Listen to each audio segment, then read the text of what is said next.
अपने जीवन को देखो, बचपन से लेकर आज तक जो जो तुमने पाया है, जो तन में, मन में, संसार में जो भी जाना है, जो भी समझा है, क्या वो सब जब तुम्हें नहीं पता था, क्या तब भी तुम अशांत थे? नहीं थे ना। इसका अर्थ क्या हुआ कि तुमने बहुत कुछ पा रखा है अपने मन में, अपने तन में, अपने जीवन में, अपने घर में। तुमने बहुत कुछ इकट्ठा कर रखा है, रिश्तों के रूप में, काम के रूप में, विचारों के रूप में, संबंधों के रूप में, वस्तुओं के रूप में। कितनी सुंदर और सरल भाषा है कबीर साहब की। सब कुछ इतने सरल शब्दों में कह देते हैं कि किसी को भी समझ आ जाए। वो कह रहे हैं, मोको कहाँ ढूंढे रे बंदे, मैं तो तेरे पास में, ना तीरथ में, ना मूरत में, ना एकांत निवास में, ना मंदिर में, ना मस्जिद में, ना काबे कैलाश में। कभी इस बात पर ध्यान दिया कि हम शांति की तलाश में, प्रेम पाने के लिए, मुक्ति पाने के लिए, इन सब झंझटों से, इन सब बंधनों से मुक्त होने के लिए कहां कहां नहीं भटकते हैं? जो हमारे पास है ही उसको हम बाहर ढूंढते हैं, दुनिया से मांगने का प्रयास करते हैं। मान लो एक व्यक्ति है और वो कहता है कि मुझे शांत होना है, और वो क्या करता है शांत होने के लिए? दुनिया में दौड़ लगाता है, दुनिया के पास जाता है कि ये पालूंगा तो शांत हो जाऊंगा, वो पालूंगा तो शांत हो जाऊंगा। अरे भाई, तू दौड़ रहा है, दौड़ना बंद कर, शांति तेरे पास ही है, तू शांत हो ही जाएगा। पर हम ये सही हैं, हमें पता ही नहीं है, हम दौड़े जा रहे हैं, दौड़े जा रहे हैं, और हमने अशांति को पैसा दे दे कर खरीदा है अपने जीवन। तुम अशांत हो, कभी इस बात पर ध्यान दिया कि कैसे तुम अशांत हो? आज अगर तुम अपने पति, पत्नी, बेटे, इनसे किसी से भी अगर परेशान हो, तो क्या ये अपने आप तुम्हारे पास आए हैं? जब नहीं थे तब तुम ही इन्हें लेने के लिए गए थे ना। तुम ही ने ये अशांति, ये झंझट अपने जीवन में मेहनत करके पाया है ना। कोई आया था तुम्हें देने? आज अगर पत्नी दिन रात तुम्हें खाती है, कचोटती है, गालियां देती है, पति तुम्हारे ऊपर चढ़ा जाता है, मारता है, पीटता है, ये अपने आप आया था? नहीं, ये हमने खुद ने खरीदा है, हमने खुद ने इसके लिए मेहनत की है। जब नहीं था तो हम बहुत रो रहे थे, अब मिल गया है तो दिन रात रो रहे हैं। तो कबीर साहब ने क्या कहा है? मोको कहाँ ढूंढे रे बंदे, मैं तो तेरे पास में। तूने शांति पाने के लिए, तुझे लगा सेक्स करने से शांति मिलेगी, तो तू पत्नी ले आया, तू पति के पास चली गई। जो शांति पहले से थी तूने उसे भी गंवा दिया। फिर उससे नहीं मिली तो तुझे लगा कि बच्चे पैदा करने से शांति मिलेगी, बच्चों के साथ रहेंगे तो प्रेम बढ़ेगा। बच्चे पैदा कर लिए, अब वो दिन रात तुम्हारी जान खाए जा रहे हैं। वो सुनते नहीं बेचारे, वो तुमसे परेशान, तुम उनसे परेशान। ये अशांति जो तुम्हारे रिश्तों में है, क्या ये अपने आप आई? नहीं आई ना। शांति थी, पर तुम इनको खुद लाए हो, और फिर कहते हो क्या शांति बढ़ गई। जब तक नौकरी तुम्हें नहीं मिलती है तुम नौकरी के लिए परेशान रहते हो। चाहते तो शांत रह सकते थे, लेकिन आज नौकरी पाने के बाद उस नौकरी से परेशान हो, दिन रात रोते हो कि दिन वहां पे सुनना पड़ता है, बॉस ये कहता है, वो कहता है। जब तक तुम्हारे पास घर नहीं था, महल जैसा बंगला नहीं था, तब तक तुम उसके लिए रो रहे थे। कभी ये जाना नहीं कि उसके बिना भी तुम, उसका बोझ लिए बिना भी तुम शांति से रह सकते हो। गाड़ी घोड़ा, महंगे महंगे बंगले और महंगी महंगी वस्तुएं, ये सब तुम्हारे पास नहीं थे, तब तुम इनके बोझ के बिना भी रह सकते थे, शांति थी। पर ये जब ले आए उसके बाद तुम्हारे जीवन में क्या शांति है? तुम ही खरीद कर लाए ना। कभी कबीर साहब के पास अगर बैठे होते, उनसे पूछा होता, तो वो साफ साफ कह रहे थे, बेटा तेरे पास ही है, तू मत ढूंढ।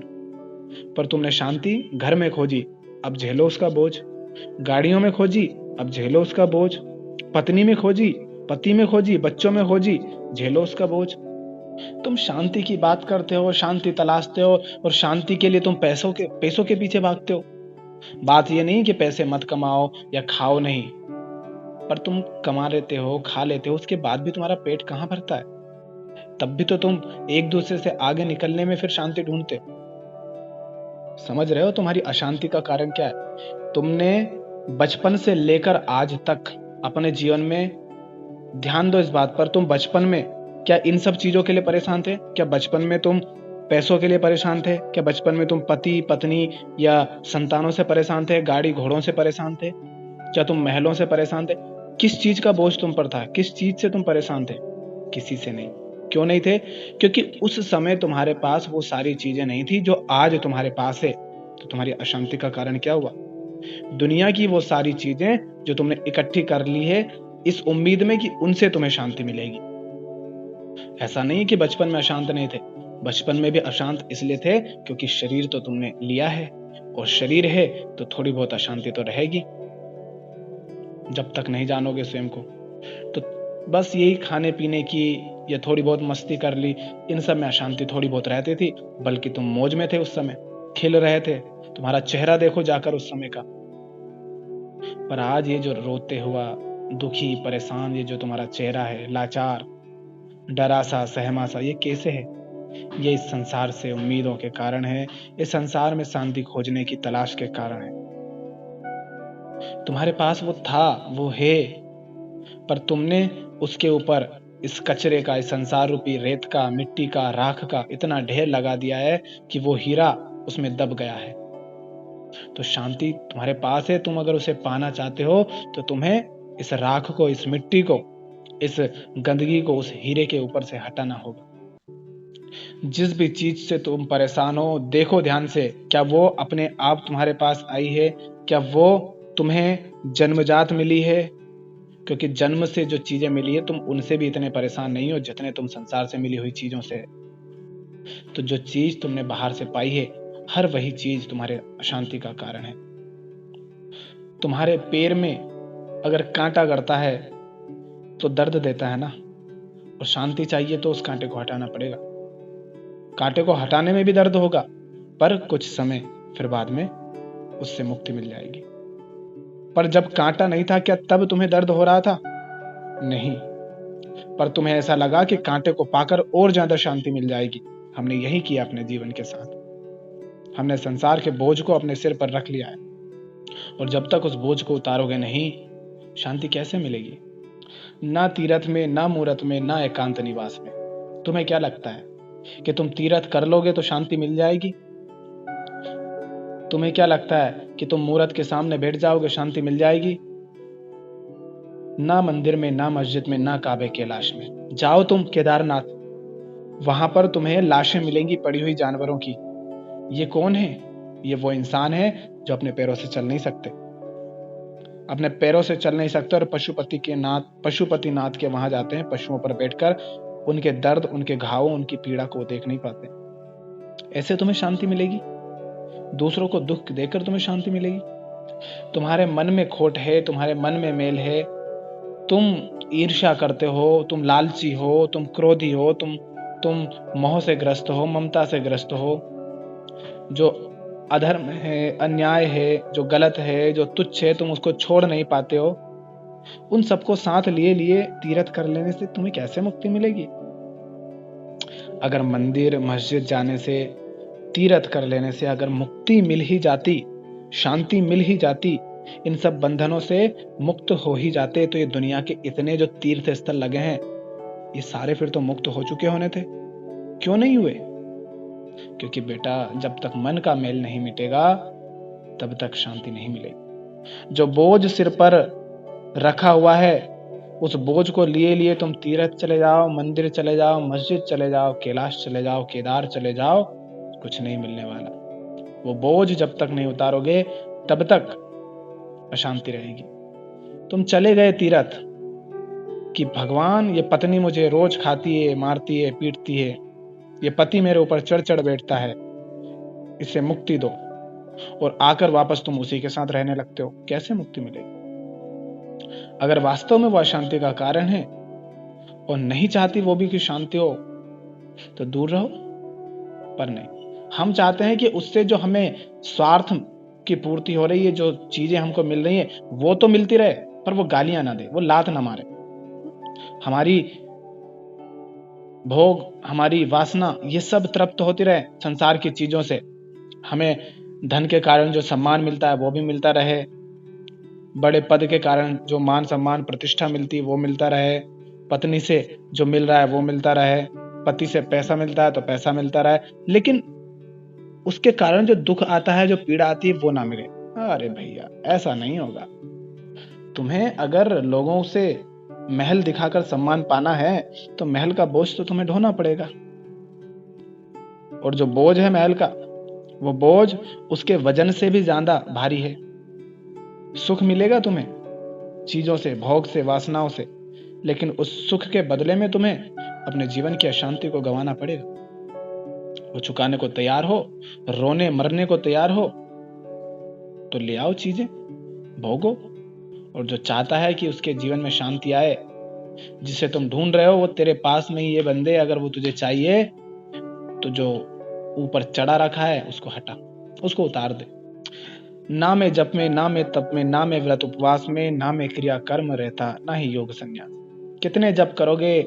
बैठे बैठे माला रट रहे हो 2 घंटे 4 घंटे, क्या होगा?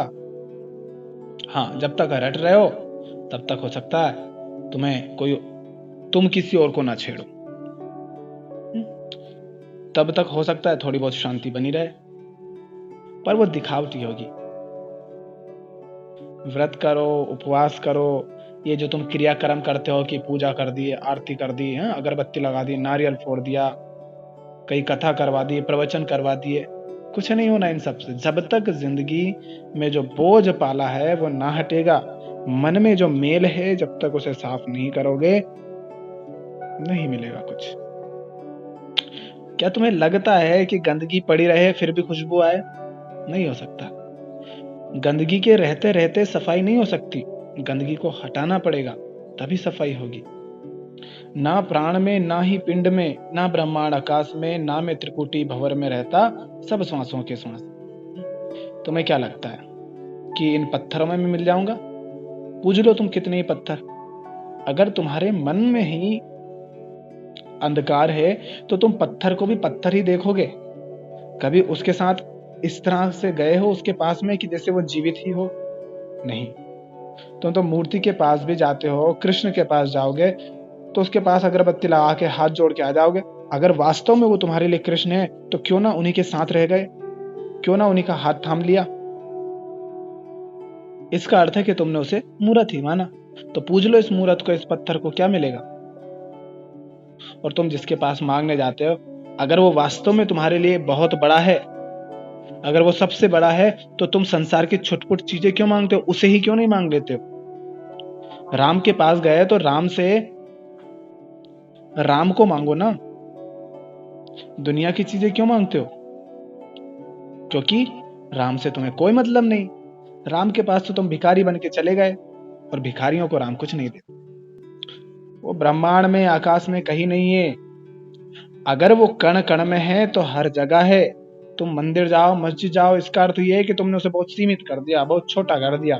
बात ये नहीं है कि तुम मंदिर मस्जिद मत जाओ, पर जब तुम उसे फूलों में नहीं देख पाते, तुम उसे पक्षियों पशुओं की चहचहाट में, किसी रोते हुए बच्चे की मुस्कुराहट में नहीं देख पाते, उसके आंसू नहीं पोंछ पाते, अपने बच्चे को प्यार देते हो, दूसरे को दो रोटी नहीं दे पाते, किसी को रोता हुआ देखकर उसे हंसा नहीं पाते, किसी का दर्द को समझकर उसके प्रति तुम्हारे मन में कोई करुणा नहीं उठती, तो मंदिर जाकर क्या जान लो?